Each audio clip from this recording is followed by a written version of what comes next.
આ 9 પ્રકાર બતાવેલા છે. આ રાજા ફર્યા કરે છે આખા ગામમાં, ક્યાંય કોઈ જાગતું નથી, બધા હોતેલા છે. મતલબ કે ત્યારે બીડીના બંધણ નહોતા એના રાજમાં. એમાં ગામને બારોબાર જાપે આવ્યો તો જાપામાં એક ખેડૂતની આયરના દીકરાની પાદરવાડી, આયરની જમીન, નાનકડો એક ખેડૂત છે, થોડી જમીન છે. બાપ યુવાન વયે દીકરો પહોંચેલો ત્યારે મૃત્યુ પામેલો, અને એ ઘરના પરિવારમાં 3 સભ્યો છે.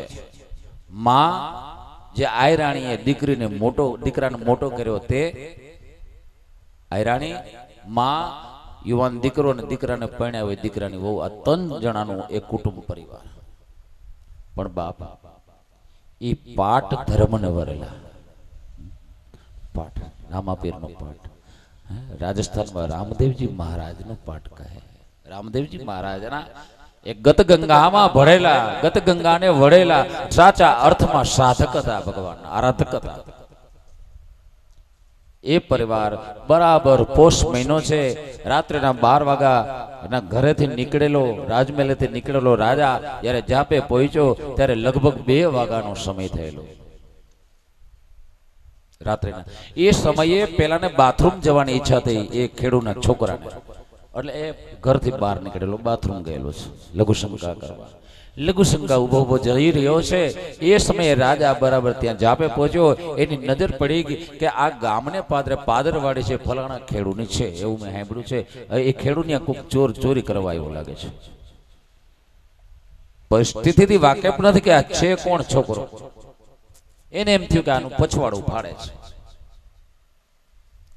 રાજા અંધાર પછડો ઓઢી અને એક મકાનનો કરો છે, એ કરાનો ઓથેનો પડછાયો પડે છે, અને પડછાયામાં ઊભી ગયો છે કે આ બરાબર બાકોર ઉપાડી લે અને અંદર જઈને ત્યાં પકડી લો. પણ વાસ્તવમાં એવું નહોતું. પેલો તો બાથરૂમ ગયેલો, લઘુશંકા ગયેલો. રાજા કાન સરવા કરીને સાંભળે છે. તે સમયે એક અવાજ આવ્યો, દીકરા ટાઢ બહુ વાય છે, તું જલ્દી અંદર આવતો રહે. રાજાએ માર્ક કર્યો કે આ ખરેખર ચોર નથી, પણ ગમે તે બીજો છે. દીકરા તું અંદર આવતો રે, ટાઢ બહુ વાય છે. ત્યારે છોકરો પેશાબ ગયેલો હતો, બાથરૂમ ગયેલો છે. એ છોકરો બોલ્યો છે, માં મને મીઠું બહુ લાગે છે. ધ્યાન દેજો બાપ, ગુરુ ગમની વાતો છે. માં મને મીઠું બહુ લાગે છે. રાજા આશ્ચર્ય પામે છે કે આને અહીં આ પરિસ્થિતિમાં અડધી રાતે શું મીઠું લાગે છે, શું છે આ બાબત. રાજા વિચાર નથી કરી શકતો. એમાં એક બીજો તીણો અવાજ આવ્યો છે, એ તો ટેરવા મીઠા હોય. લે વળી આ ટેરવા એટલે શું શું હશે? એટલામાં એ છોકરો ધીરેકથી અંદર ચાલ્યો ગયો. રાજા ત્યાંથી પછી આગળ ન ગયો, ઘેર આવીને સુઈ ગયો. પણ રાતના નિદ્રા નથી આવતી કે પેલા છોકરું એની માં આ હું બોલ્યા કઈ નિષ્કર્ષ ઉપર ના આવી શકે. સવાર પડે છે, રાજ દરબારમાં ગયો રાજા, અને પોતાના સૈનિકોને બોલાવીને કીધું કે જાઓ પાદરવાડીનો જે ખેડૂત પરિવાર છે એને આખા પરિવારને અહીં લાવો રાજ દરબારમાં. પેલા સૈનિકો તો ગયા રાજનો હુકમ સાંભળીને ખેડૂતની વાડીમાં. સૈનિકોને આવેલા જોઈ વાડીની અંદર ને પેલા તો ધ્રુજવા લાગ્યા છે, ગરીબડા છે, સાચા સતવાદી છે. શું હશે? સૈનિકો કહેવા લાગ્યા કે તમને હમણાં ને હમણાં રાજ દરબારમાં બોલાવી રહ્યા છે રાજન, તમારે અત્યારે જ અમારી સાથે આવવું પડશે. અરે પણ અમારો કઈ વાંક, અપરાધ, કઈ ગુનો જે હોય તે તમારે અત્યારે જ રાજ દરબારમાં હાજર થવાનું છે. આ રાજની આજ્ઞા છે. બાપ એ માં, દીકરો ને વહુ, આ 3 જણા ધ્રુજતા રાજ દરબારમાં પહોંચ્યા છે. શું છે મહારાજા સાહેબ અમારો અપરાધ? રાજાએ જોયું કે હા પેલા જ છે, પેલો જ છોકરો છે જે બાથરૂમ ગયેલો રાતે. ધીરા રહો રાજા કહેવા લાગ્યો. એલા પાદરવાડી તારી છે? રાજા પૂછે, હા હા મારી છે. ગઈકાલે રાત્રિના લગભગ અડધી રાત્રે તું ઘરની બહાર નીકળેલો? હા મહારાજા હું બહાર નીકળેલો. બાથરૂમ ગયેલો? તે કે હા. તો પછી અંદરથી રાત્રિના અવાજ આવ્યો તો દીકરા તું ઘરની અંદર આવતો રહે, તારી માં બોલી ત્યાં હારે છે આયરાણી? તા કે હા મહારાજ આઈ, મારી માં બોલી હતી. પછી તું શું બોલ્યો તો કે માં મને મીઠું બહુ લાગે છે. મને સમજાણું નહીં તું હું બોલ્યો તો, તને હું મીઠું લાગતું હતું એ બેટા? છોકરાથી બોલાઈ ગયું કે ઓય ઓય. એ ખેડૂતનો છોકરો હું બોલ્યો ઓય ઓય, આપણી ગુજરાતી સોરઠી ભાષા, ગામઠી ભાષા, ઓય ઓય. તા તો માં બોલી દીકરા કે ઓય ઓય ઓય તો હોય ને. રાજા ડગાઈ ગયો કે આ મારા છેવાડે રહેનારા હું બોલે છે અહીંયા આવીને દરબારમાં? હજી રાતના જે બોલ્યા એ તો સમજાણું નથી અને વળી અહીંયા આવીને આવા શબ્દ ઉચ્ચાર કરે છે. છોકરો બોલ્યો ઓય ઓય. તા તો માં બોલી કે ઓય ઓય હોય તો હોય ને. ત્યાં તો એ દીકરાની વહુ પણ બોલી ઉઠી, એનાથી રહેવાનું નહીં. એ કે માં એ તો કોક ને હોય ને કોક ને ન હોય. લે શું માનવાનું? રાજા આશ્ચર્ય પામી વિચાર કરવા લાગ્યો કે મારા આ ગામઠી શું બોલી રહ્યા છે.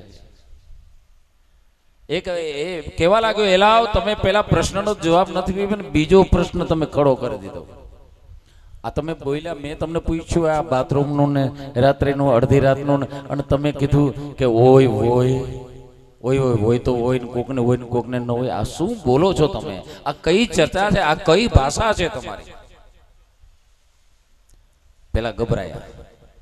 મહારાજા જવાબ દઈએ તમારા બધા પ્રશ્નોનો, પણ તમારે અમને એક વચન આપવું પડશે. હવે નિર્ભય બની ગયા, જે થવાનું હોય ભલે તે નિર્ભય બની ગયા. એક વચન આપવું જોશે. કે શું? અમે ગમે તે બોલતા હોય એનો જે ગમે તે અર્થ નીકળે, તમારે કોઈ પ્રકારની અમને સજા કરવાની નહીં, તો અમે જવાબ દઈએ. નકર તમને ઠીક લાગે એ કરો.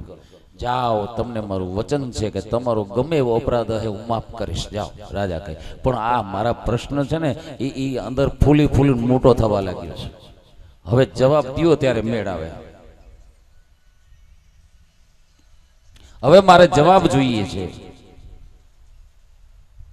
જવાબ આપો શું છે? ત્યારે કહે કે એ માં દીકરો કહેવા લાગ્યા છે કે તો રાજન સાંભળો,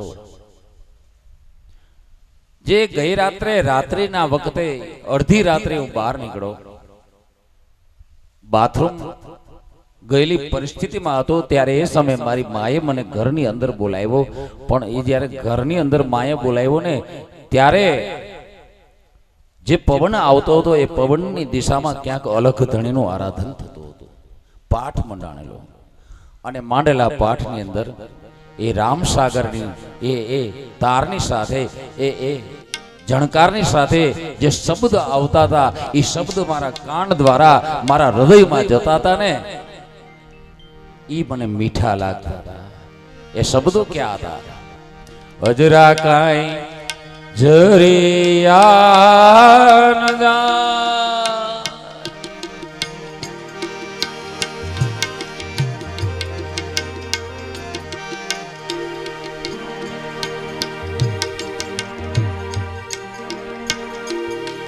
વીરા મારા જરા કાઈ જરિયા ન જા.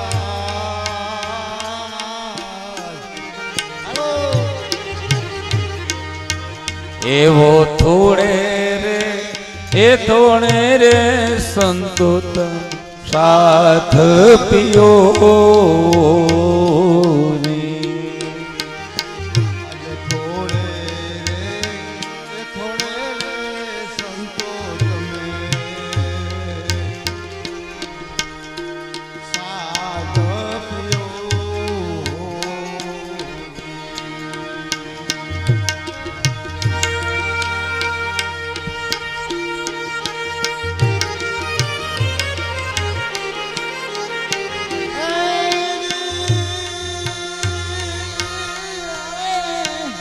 અહો સિર વર્ષી બાંધો હથિયાર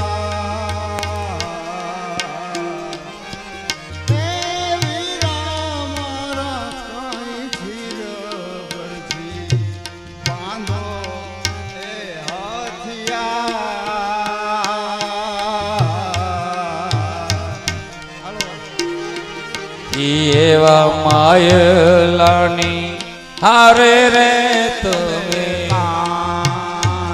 યુદ્ધ કરો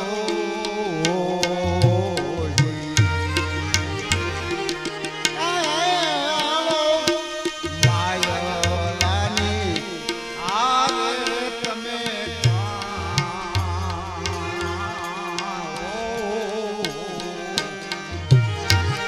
અજરા કઈ જરિયા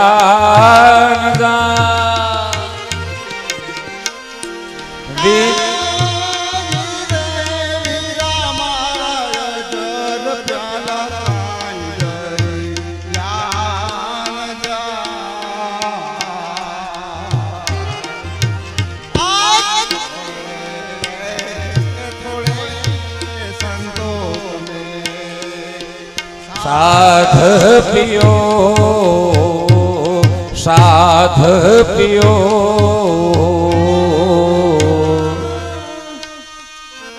બાપ અલખ ધણીનો આરાધ થાય છે અને આરાધના એ શબ્દો રામસાગરના હથવારે એ આ બાળકના કાનમાં જાય છે. ઈ મને મીઠું લાગતું હતું રાજન, મને એ મીઠું લાગતું બાપ. એ જે તાર વાગતા હોય ને એના 3 નામ છે, ખબર છે? એક નામ છે રામસાગર, એક નામ છે એકતારો અને ત્રીજું નામ કરુભાઈ ખેડભંગો. 3 નામ છે મોહનભાઈ. એક નામ રામસાગર અથવા તો એકતારો.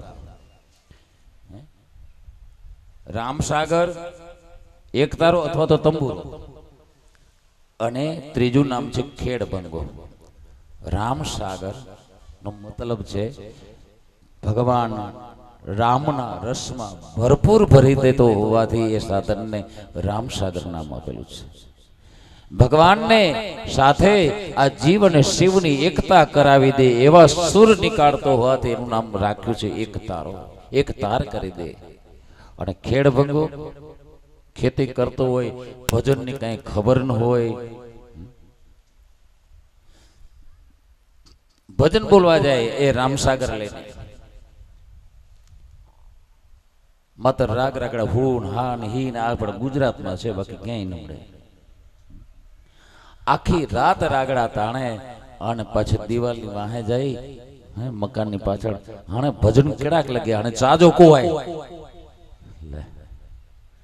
દારૂ પીને ભજન બોલે, ભજન નથી. હે દારૂ પીતા હોય ભજનમાં આખી રાત રખડતા હોય, ખોટા ભજનમાં ખોટા કાર્યક્રમમાં. એની ખેતી છે ને એ ધીરે ધીરે વેચાવા લાગે. ખેતીની માવજત ન થાય એટલે માવજત વગર ખેતીમાં કઈ વળતર મળે નહીં. એ કારણે ધીરે ધીરે ખેતી વેચાઈ જાય અને એકલો છેલ્લે એ રામસાગર રી. એટલે એને ખેડભંગો કીધો, ખેતીને ભાંગી નાખી ખેડભંગો. પણ બાપ અહીં જે યુવાન છે ખેડૂત પુત્ર એ ભક્તિના પંથમાં ભળેલો છે, અલખ ધણીનો આરાધક છે. એના કાનની અંદર દૂર દૂર ક્યાંક મંડાયેલો અલખ ધણીનો પાઠ, એમાંથી શબ્દો આવે છે, કાનમાં જાય છે, હૃદય પહોંચે છે અને એને એ શબ્દો મીઠા લાગે છે. એટલે એને કહ્યું કે માં મને મીઠું લાગે છે. હે રાજન, આ કારણ હતું, આ મને મીઠું લાગે. ઠીક છે, સારી વાત છે રાજા કહે. પરંતુ પછી એક તીણો અવાજ આવ્યો હતો, ટેરવા મીઠા હોય. હા, એ મારી પત્ની જ બોલી હતી. મહારાજ સાંભળો, ગમે એવો રામસાગર હોય, ગમે એવો તુંબડો, ગમે એવા હોનાના તાર જડેલા હોય, જ્યાં સુધી ભગતના કોઈ સંતના આંગળીના ટેરવા એને સ્પર્શ ન કરે, એને જણજણાવે નહીં, ત્યાં સુધી એમાંથી તું હી રામ, તું હી રામ, તું હી રામ આ ન નીકળે. ભલે ને કરોડો રૂપિયાની કિંમતનો રામસાગર હોય બાપ, પણ એ શોભે કેના હાથમાં? એમાંથી તુહી તુહી તુહી તુહી પરમાત્મામાં જીવને એકતાર કરી દઈએ એવા સુર નીકળે ક્યારે? કોઈ સંતના હાથની અંદર એ રામસાગર જાય, કે કોઈ ભક્તના હાથની અંદર એ રામસાગર જાય, કોઈ મહાત્માના હાથમાં એ રામસાગર જાય, ત્યારે એની આંગળીના ટેરવાનો સ્પર્શ થાય ને ત્યારે મેં તું હી તું તું હી તું તું હી તું એક શબ્દ નીકળે. આ ટેરવા મીઠા છે. રામસાગર ભલે ગમે એવું હોય બાબા. હા છે રાજા કે મને સંતોષ છે તમારી વાતથી, પણ હવે અહીંયા આવ્યા ત્યારે હું બોલ્યા હવે અઘરું છે થોડું. ત્યારે હવે સાંભળી જ લ્યો મહારાજ, તમે અમને વચન આપ્યું ભૂલતા નહીં. અમે અહીં આવ્યા ત્યારે તમારા સૈનિકોની સાથે આવ્યા ત્યારે અતિશય અમે ગભરાયેલા હતા કે આ આપણો અપરાધ કયો હશે, કેવી સજા કરશે રાજા. પણ અહીં આવ્યા પછી જાણ્યું કે તમારા મનની અંદર આજે એક પ્રશ્ન હતો, એના માટે થઈ અને તમે અમને અહીં બોલાવ્યા. અમે તો ગામડાની અંદર રહેનાર નાનકડા ખેડૂત, અભણ, અમે પરમાત્માની આ ભાષા, ભજનની ભાષા, આ ભાષા અમે જાણીએ. અને તમે ભણેલા ગણેલા મોટા રાજ્યમાં રહેનારા મોટા માણસ, અને તમે જો આ ન સમજો પરમાત્માની વાત તો હોય તમારામાં કાંઈ નબળે, તમારામાં ઢોરમાં કાંઈ ફેર નહીં થઈ. આ કહ્યા છે શબ્દો ઓય નો મતલબ તમારામાં ને પશુમાં કઈ ફેર નથી. ગોસ્વામી તુલસીદાસ જેવાય તો સ્પષ્ટપણે કહી દીધું કે પશુ ઘડતા નર ઘડીઓ ભૂલે સિંગે અરુકૂચ, તુલસી પ્રભુ કી ભક્તિ બિના ધિક દાઢી ધિક મોચ. ઓય આમ બોલાઈ ગયું મારાથી. એનો મતલબ એ હતો રાજન કે તમને ધિકાર છે, તમારામાં પશુમાં કાંઈ ફેર નહીં. પશુ જેવી જિંદગી જીવો. જે માણસના ઘરની ભલે ને રાજ હોય, ભલે નો પીએમ હોય કે સીએમ હોય, જો જગતની અંદર તમારા શરીરની અંદર તમારા જીવનની અંદર ધર્મ નથી તો એ ધર્મ વિનાના મનુષ્યમાં ને પશુમાં કાંઈ ફરક નથી. ભલે ને સીધો સાદો રેકડી હાકતો એક મજૂર હોય, પણ ધર્મને વરડેલો હોય, ધર્મના માર્ગે ચાલતો હોય તો એ ભારતનો રાષ્ટ્રપતિ પદને લાયક છે. એટલે હોય હાલો એ સમજાયું. રાજા કહે છે તારી માં બોલી હોય તો હોય ને, એનો મતલબ શું? મહારાજ માફ કરજો, પણ તો હવે અમારે કેવું જ પડશે કે સવાલ જ એવો છે. મારી માએ મને એમ કહ્યું કે દીકરા તું આ રાજાને ઢોર જેવો કહે છે, ઢોર કહે છે, પણ ઢોરને તો હિંગડા ને પૂંછડા હોય, આ રાજાને તો નથી. હોય કે હોય તો હોય ને. માએ હું કીધું હોય તો હોય ને, એટલે કે આને શિંગડા ને પૂંછડા હોય તો આને ઢોર કહેવાય ને, અને એ તો છે નહીં. ચાલો એ પણ સમજાય. તારી પત્નીએ શું કીધું કે કોકને હોય ને કોકને ન હોય. મહારાજ સાંભળી લ્યો, ગુસ્સો ન કરતા. હાંડિયાને ગધેડા ને હિંગડા ન હોય, ઊંટ ને શિંગડા ન હોય, હાંડિયાને હિંગડા ન હોય. કોકને હોય ને કોકને ન હોય. ગાયને હોય, બળદને હોય, ભેંને હોય, પણ હાંડિયાને ગધેડાને હિંગડા ન હોય. બાપ આપણે કઈ શ્રેણીમાં આવવું છે નક્કી કરવાનું. આપણે ભક્તિના માર્ગમાં ભળી પ્રભુના બનવું છે કે પશુ યોનિના માર્ગમાં ભળી અને પશુ સમાન થવું છે. આમ ગુરુ ગમ આપ્યો છે મારા મહાદેવે, ભગવાન શ્રી હરિ વિષ્ણુને અને ભગવાન બ્રહ્માને. જગતના પહેલો ગુરુ ભગવાન શિવ છે અને જગતના પહેલા શિષ્ય બ્રહ્મા અને વિષ્ણુ થયા છે. ત્યારબાદ ગુરુગમ પામી અને બ્રહ્મા વિષ્ણુ બે હાથ જોડી અને પોતાના સદગુરુની પ્રાર્થના કરે છે. કહે છે ઉપાધિ સંનિજમ મંત્ર ઓમકારો મુરુમંગલમ ઓમકારો સંમુખા જગને પ્રથમમ મત પ્રબોધક વાચકોયમ અહમ વાચ્યો મંત્રોયમ હિ મદાત્મકઃ તદનો સ્મરણમ નિત્યમ મમાનો સ્મરણમ ભવે. બાપ સદગુરુની પ્રાર્થના કરી છે બ્રહ્મા વિષ્ણુએ. કહે છે કે નમો નિષ્કલ રૂપાય, નમો નિષ્કલ તેજસે, નમઃ સકલનાથાય, નમસ્તે સકલાત્મને, નમઃ પ્રણવ વાચ્યાય, નમઃ પ્રાણવલિંગિને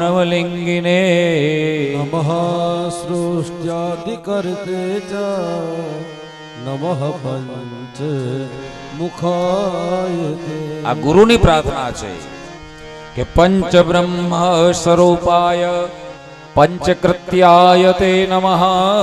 આત્મને બ્રહ્મણે તુભ્યમ અનંત ગુણ સત્તય. સકલાકલરૂપાય સંભવે ગુરુવે નમઃ. ઇતિ સ્તુત્વા ગુરુ પદે બ્રહ્મ વિષ્ણુ ચ તે નમતો. આહા, સદગુરુને પ્રાર્થના કરી બ્રહ્મા વિષ્ણુએ. યાદ રાખજો, ગુરુના ગુરુ પરમાત્મા શિવ છે. આ ગુરુ પરંપરાનું પ્રાગટ્ય છે, આજે પણ ચાલુ છે.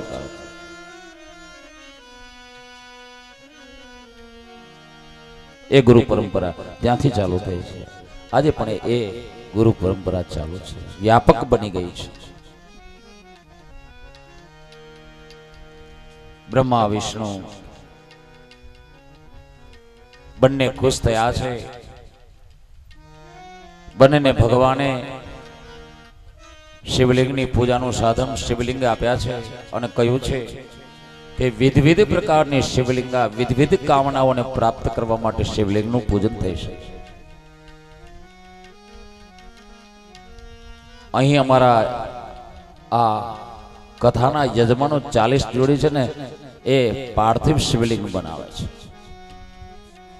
પાર્થિવ શિવલિંગ એટલે માટીની શિવલિંગ, એ પણ બનાવી શકાય, સર્વશ્રેષ્ઠ છે. પાર્થિવ શિવલિંગનું પૂજન સર્વશ્રેષ્ઠ છે. એની કથા પણ શિવ પુરાણમાં છે. ગંધલિંગનું નિર્માણ પણ આપણે કરી શકીએ. ગંધલિંગ, એનું પૂજન કરી શકાય. એમાં 2 ભાગ કસ્તુરી અને 4 ભાગ ચંદન લઈ અને જે શિવલિંગ બનાવીએ એને ગંધલિંગ કહેવાય. તેના પૂજનથી ભગવાન શિવનું સાહિત્ય પ્રાપ્ત થાય છે. એક છે પુષ્પલિંગ, બીજું પુષ્પલિંગ. પુષ્પલિંગ એટલે કે ફૂલ હોય ને, સુગંધી પુષ્પ, સુગંધી ફૂલ, એને વાટી એનો માવો બનાવી અને એમાંથી જે શિવલિંગ બનાવાય, એનું પૂજન કરવાથી ભૂમિનું આધિપત્ય મળે છે. પ્લોટ લઈ શકાતો ન હોય તો પ્લોટ મળી જાય, તમારે જ્યાં લેવો હોય ત્યાં પોરબંદરની ભૂમિમાં લ્યો. રોજ પુષ્પનું શિવલિંગ બનાવીને પૂજન કરો તો જમીનનું આધિપત્ય પ્રાપ્ત થાય છે. પછી ગોશક્રત લિંગ, એ ગોબરમાંથી બનાવાય, ગાયના છાણમાંથી બનાવાય છે. એનાથી ઐશ્વર્યની પ્રાપ્તિ થાય છે. કારણ કે ગાયનું જે છાણ છે એની અંદર લક્ષ્મીજીનો વાસ છે. એ છાણના બનાવેલા શિવલિંગનું પૂજન કરવાથી ઐશ્વર્યની પ્રાપ્તિ થાય છે. પછી રજોમય લિંગ, રજોમય રજથી બનાવીને પૂજન કરાય છે.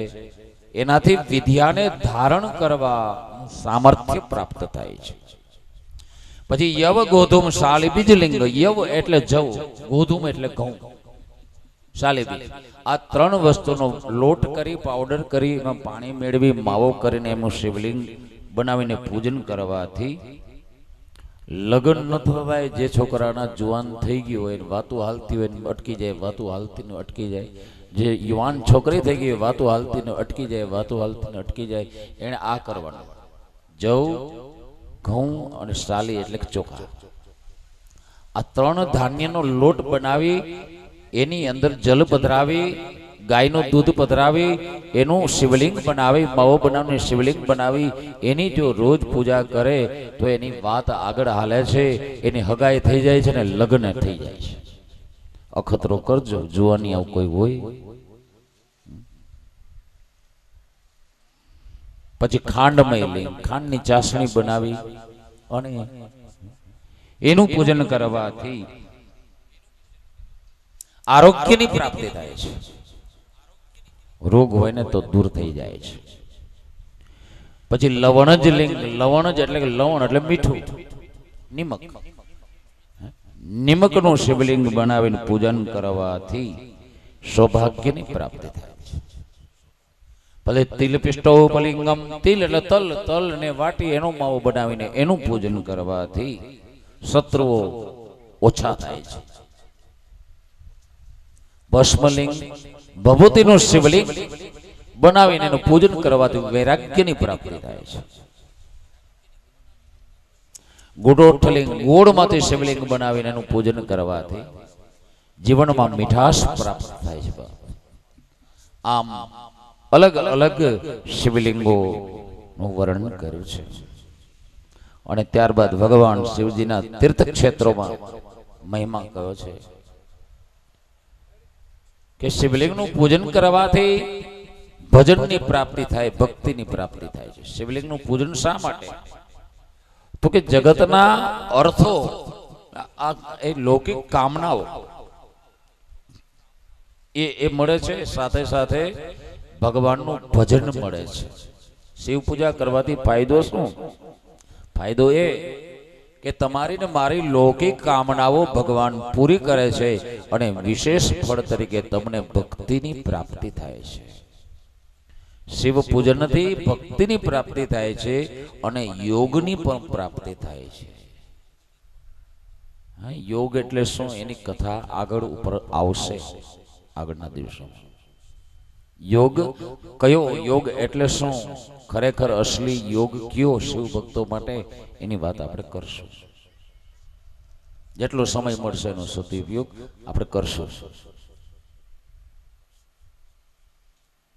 તો શિવ પૂજા ના પરિણામ સ્વરૂપ, એના ફળ સ્વરૂપ લૌકિક કામનાઓ તો પહેલા તમારી મારી ભગવાન પૂરી કરે છે અને ત્યારબાદ તમને ને મને ભગવાન શિવની પૂજા જો આપણે ચાલુ રાખીએ, લોભમાં લલચાઈએ નહીં, લપટાઈએ નહીં, તો ભજનની પ્રાપ્તિ થાય છે, ભક્તિની પ્રાપ્તિ થાય છે શિવલિંગના પૂજનથી. અને ત્યારબાદ એ ભક્તિની પ્રાપ્તિ માટે એ મહિમા કયો છે શિવલિંગની પૂજાનો, અને ત્યારબાદ મહાદેવે પોતે તીર્થ ક્ષેત્રનો મહિમા કયો છે કે ભગવાનના તીર્થોમાં જવું. હરિદ્વાર છે, ઋષિકેશ છે, કાશી નગરી છે, બદ્રીનાથ છે, કેદારનાથ છે,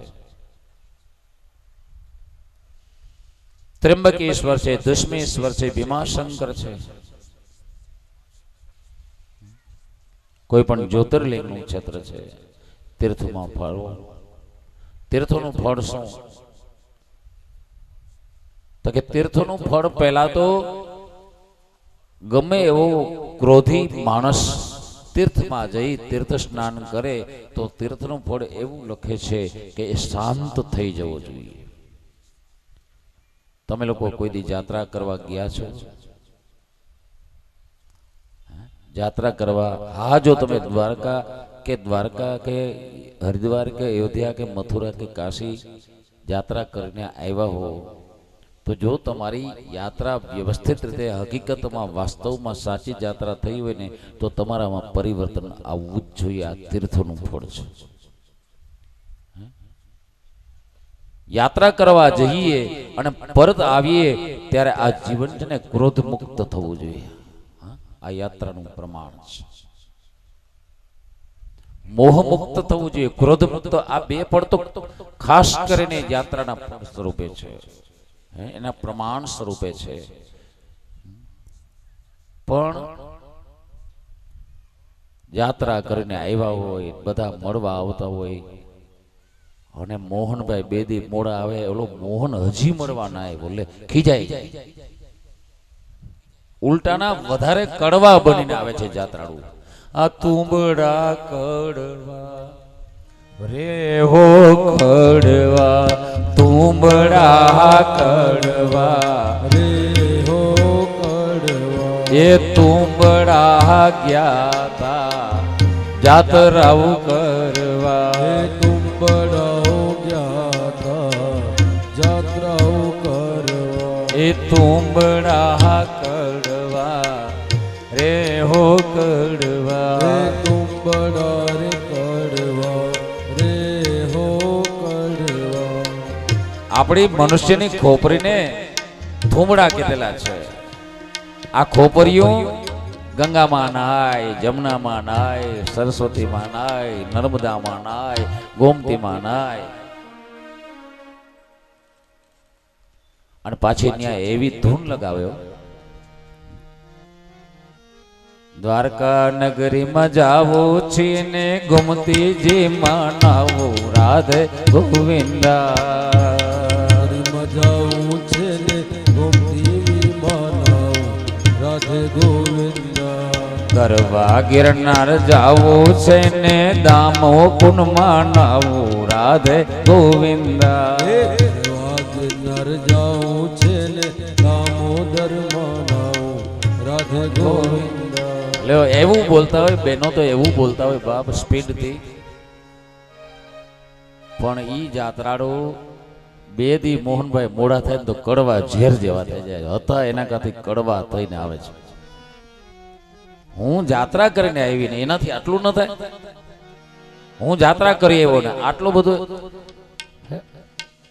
એ રણજીતભાઈ મને મળવા ના આવ્યો, એટલું બધું એને અભિમાન. અરે અભિમાન એને નથી, તને છે જાત્રાળુ. સબ તીર્થ કર આયે તુમડિયા, સબ તીર્થ કર આયે. तीरथ कर आए तू बढ़िया, सब तीरथ कर आए, सब तीरथ कर आए तू बढ़िया, सब तीरथ कर आए. गंगा नाई गोमती नाई, 68 तीरथ नाई. गंगा नाई गोमती नाई, 68 तीरथ नाई. नित नित होत मंदिर में आई, नित नित उठ मंदिर में आई. तो भी न गई कड़वाई तुमड़िया, सब तीरथ कर आए तू बढ़िया, सब तीरथ कर आए.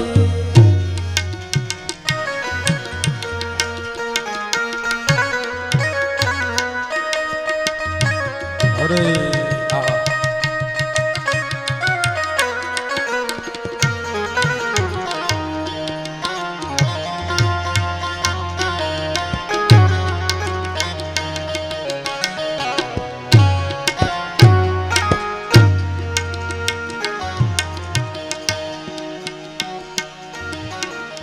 सतगुरु संग ते नजर चढ़ी जब, सतगुरु संग ते नजर चढ़ी जब, सतगुरु संग ते नजर चढ़ी जब, अपने पास मंगाई. सतगुरु संग ते नजर चढ़ी जब, अपने पास मंगाई. काट कूट कर साफ बनाई, काट कूट कर साफ बनाई. अंदर राख मिलाई तुमड़िया, सब तीर्थ कर आई तुमड़िया, सब तीरथ कर आए.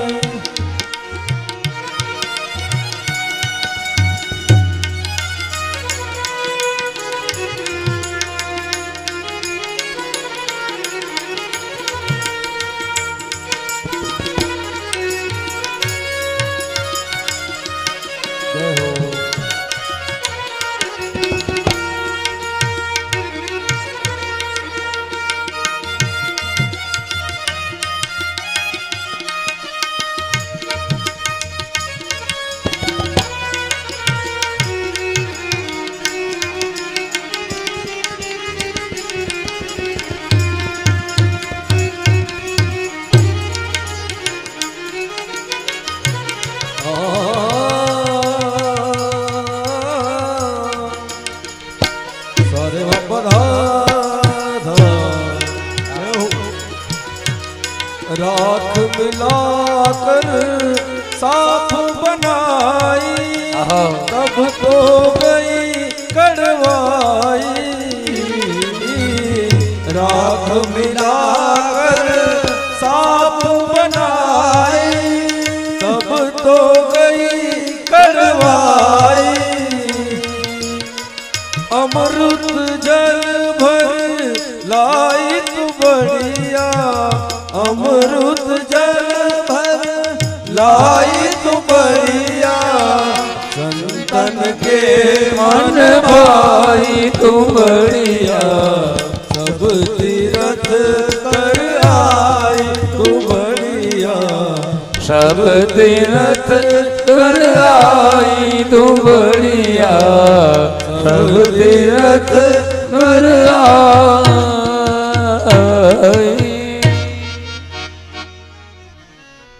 बाप गंगा नाई गोमती न गई नाई तो પણ ન ગઈ કડવાઈ।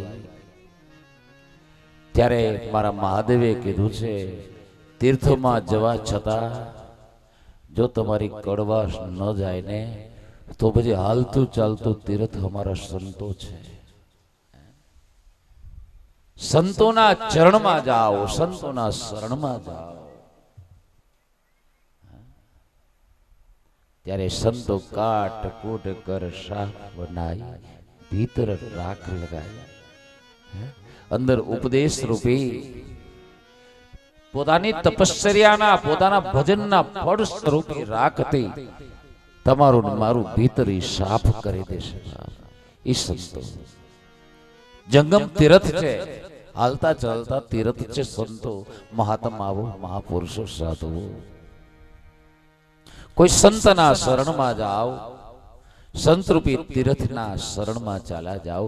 સદગુરુરૂપી તીર્થ છે એ પોતાના ઉપદેશ રૂપી રાખતી મારા ને તમારા ભીતરની કડવાશને બહાર કાઢી નાખશે।